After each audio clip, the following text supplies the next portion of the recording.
Taifa la Mungu, tumsifu Yesu Kristo. Kristo. Wapendwa, tumesikia katika masomo yetu ya leo, Jumapili ya 11 ya mwaka A wa kanisa, tunajulishwa juu ya wema na huruma ya Mwenyezi Mungu dhidi ya udhaifu wa mwanadamu. Somo la kwanza, tunamwona Mwenyezi Mungu akimweleza Musa hali ya agano analofanya kwa Waisraeli. Tukumbuke mpango wa Mwenyezi Mungu wa kumuumba binadamu ni kumfanya kuwa rafiki, tena akamuumba kwa sura na mfano wake. Lakini tangu mwanzo wa kuumbwa binadamu anaonyesha udhaifu wake mbele ya Mwenyezi Mungu. Wema wa Mungu na huruma yake inaanza kuonekana tangu mwanzo na udhaifu wa binadamu pale alipomuumba Adamu na Eva. Aliwakabidhi kila kitu kilicho chema, akawapa yote mema, lakini wakaanguka kwa nia ya kutaka kuwa sawa naye. Wakasahau kwamba wameumbwa kwa sura na mfano wa Mwenyezi Mungu. Ndugu zangu, ingetosha kabisa kwa Mwenyezi Mungu kuachana na binadamu, wala asingefuatana naye tena. Lakini Mwenyezi Mungu bado akawa na nia ya kumsaidia binadamu. Hakutaka kuhangaika na wanyama, hakutaka kuhangaika na vyote alivyoviumba, bali mahangaiko yake Mwenyezi Mungu ni juu ya kumsaidia binadamu aliye mfano wake mwenyewe.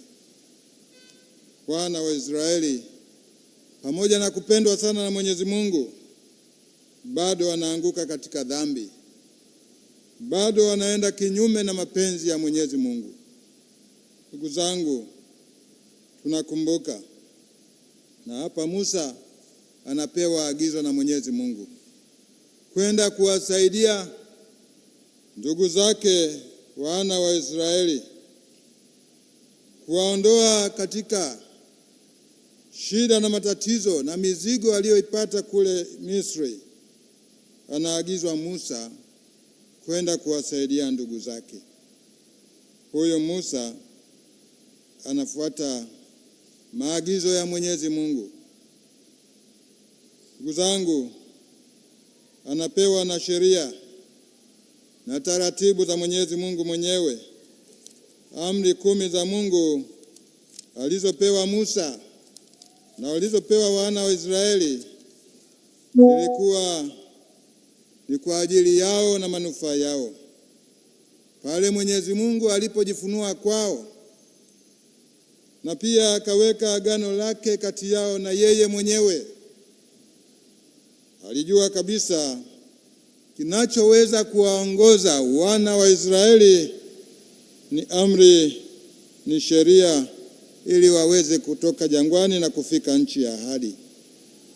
Musa aliyekabidhiwa kundi hilo amelibeba kwa shida, amelibeba kwa namna ya kuchoka, kwani walianza na kumlaumu Musa.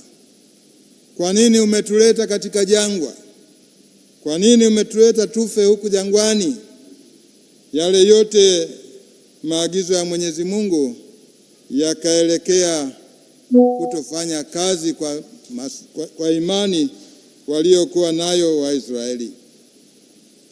Hata walipopewa chakula, wakapewa na maji wakanywa, bado wanakumbuka masufuria walioyaacha Misri.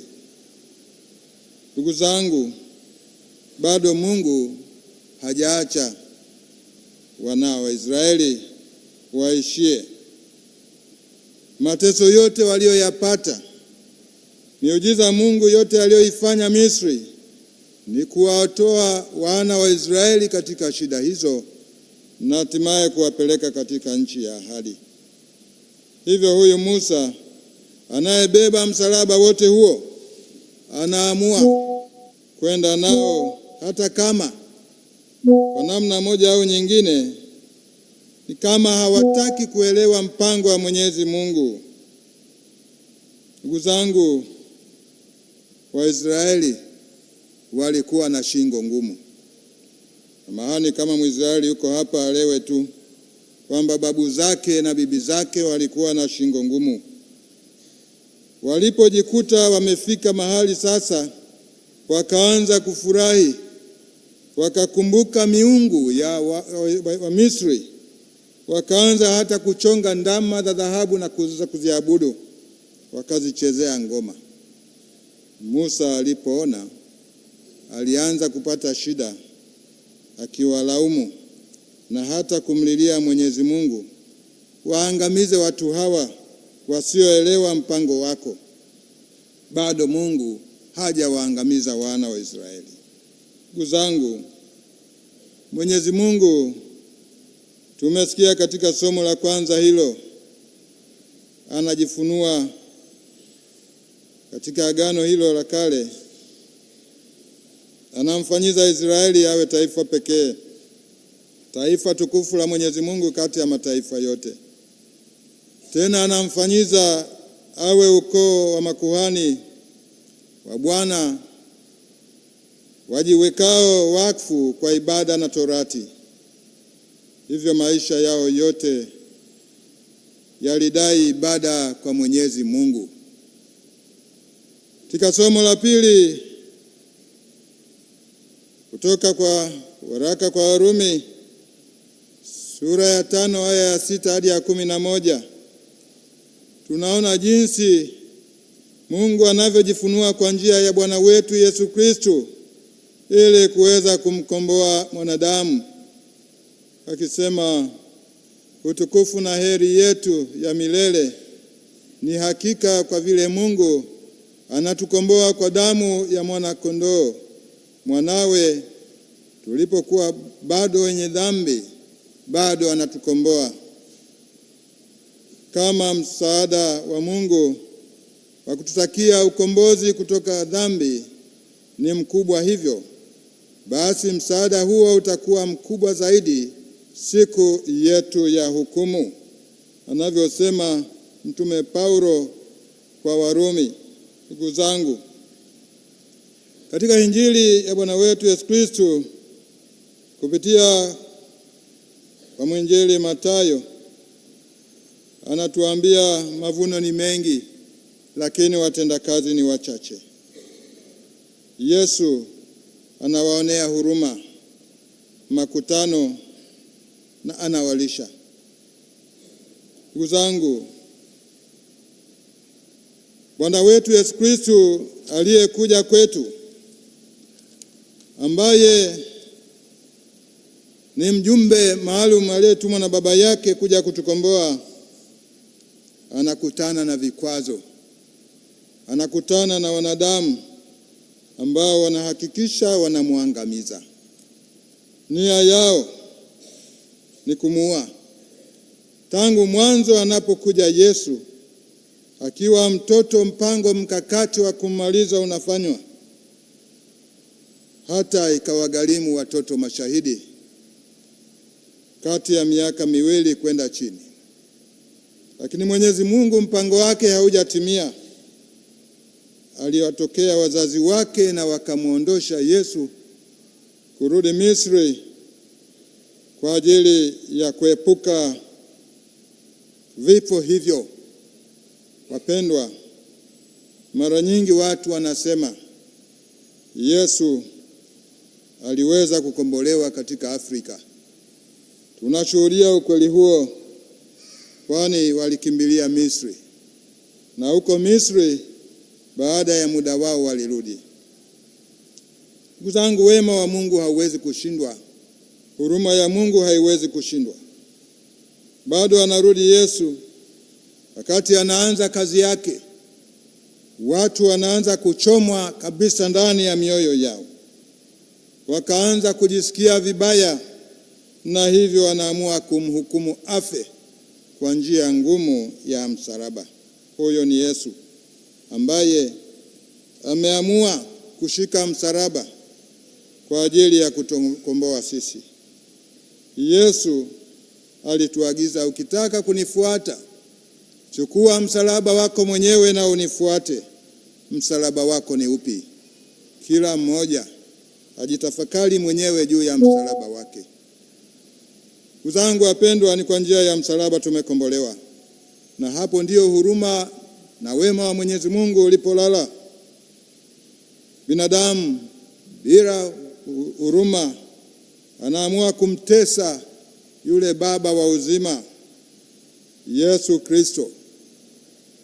Safari ya Yesu ya mateso ilikuwa ni ngumu, haikuwa rahisi. Pale msalabani alikiri ukweli huo kwamba si njia rahisi kumkomboa binadamu. Akasema, Baba, ikiwezekana kikombe hiki kinipitie mbali, lakini si kwa mapenzi yangu bali kwa mapenzi yako. Ndugu zangu, mateso ya Yesu yazidi kutufundisha juu ya wema wa Mwenyezi Mungu na huruma yake kwetu. Wapendwa, Yesu alisafiri katika njia hiyo kwa ajili yako na mimi. Akachukua safari ndefu ya mateso kwa ajili ya mimi na wewe. Yesu huyo angeweza kujiondoa katika shida hizo, lakini kwa ajili ya pendo wake na huruma yake na wema wake kwetu, alibeba msalaba ule. Tena aliubeba hadi Kalvario. Watesi wake wale walifurahia jinsi Yesu anavyokufa msalabani.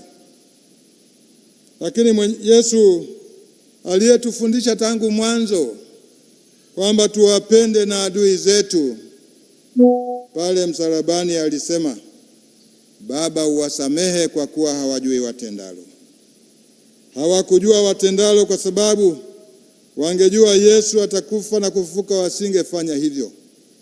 Walifikiri baada ya kumtesa Yesu, kumuua Yesu, wakadhani wameshinda. Yesu alijua kwamba huo sio mwisho wa maisha yake. Watu hawa walikuwa wa ajabu. Walikuwa na magonjwa mbalimbali, Yesu akawaponya. Pamoja na kutomwelewa kwao, aliponya viziwi wakasikia, bubu akasema, vipofu wakaona, viwete wakatembea, wenye pepo walipona. Hata hivyo, ingetosha wao waridhike kwamba sasa hatuhitaji daktari. Hata hivyo, wanamhukumu Yesu afe, na yote hayo aliyokuwa anafanya hawakuyaona ni ya maana zaidi. Walichoona wao, hakumtaka Yesu, kwa kuwa aliyoyafundisha, aliyowaonyesha, aliwachoma moyo, akiwafananisha kama makaburi. Akawaambia, ninyi ni sawa na makaburi. Chini kuna uozo, kuna mifupa, lakini juu ameweka marumaru. Maneno hayo hayakuwa rafiki kwao. Ndio maana wanapanga mkakati wa kumwangamiza Yesu. Bado Mwenyezi Mungu ni mwenye huruma, ni mwema. Hivyo mipango yao yote ya kumwangamiza Yesu, wanajikuta katika aibu kubwa pale Yesu alipoamka kutoka makaburini, Yesu alipofufuka. Huyo Yesu ndiye kabla ya kuondoka akaamua kuwachagua mitume ili awaachie kazi ya kuendeleza neno lake, kuendeleza injili yake. Na mitume hao bado hata wenyewe hawakumuelewa Yesu. Ubinadamu ukawatawala baadhi yao.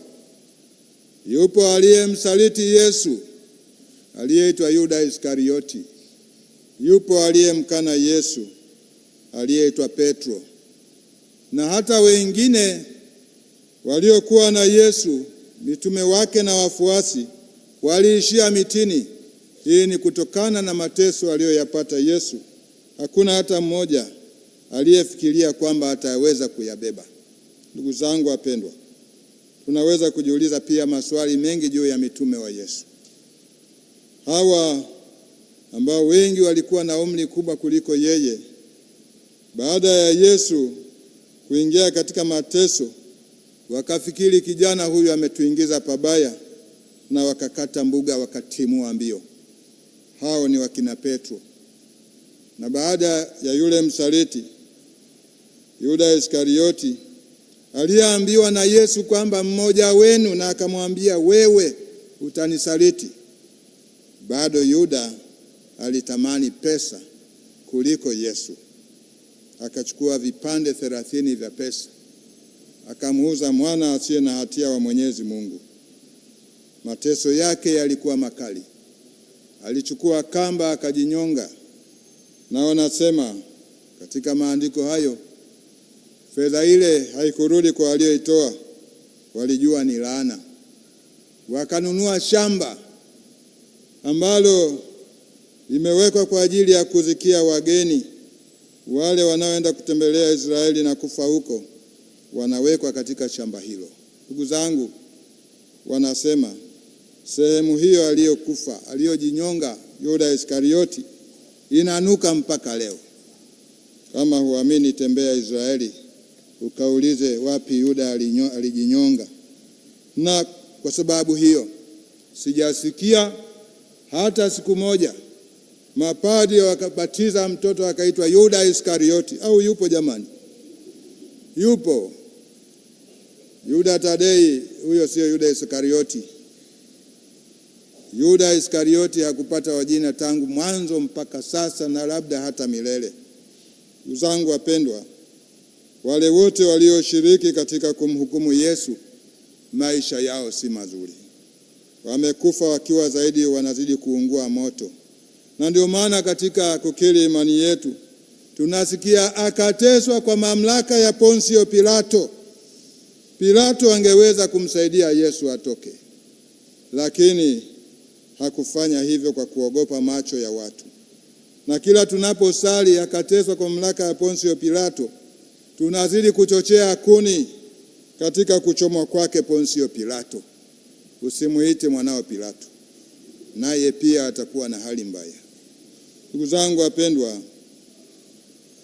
leo tunasikia maneno ya Yesu akisema mavuno ni mengi, lakini watendakazi ni wachache. Tumuombe Bwana wa mavuno aweze kuleta watendakazi katika shamba lake. Ni nani watendakazi?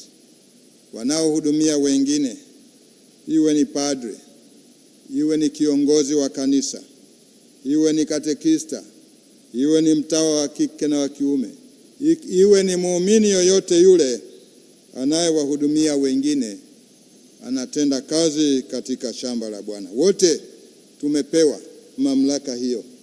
Kwa ubatizo tumekuwa makuhani, tumekuwa manabii na wafalme. Sote tumepewa kazi ya kuhudumu katika shamba la Bwana. Ndugu zangu wapendwa, niwaombe tusiache imani yetu. Tuzidi kushika imani yetu. Imani yetu inakueleza yote. Ni kanisa Katoliki peke yake ambalo lina masakramenti 7. Sijasikia katika madhehebu mengine. Basi kama ipo mtakuja kuniambia baada ya misa. Wanaoamini, wanaofundishwa juu ya sakramenti 7 za kanisa. Tumepata bahati hiyo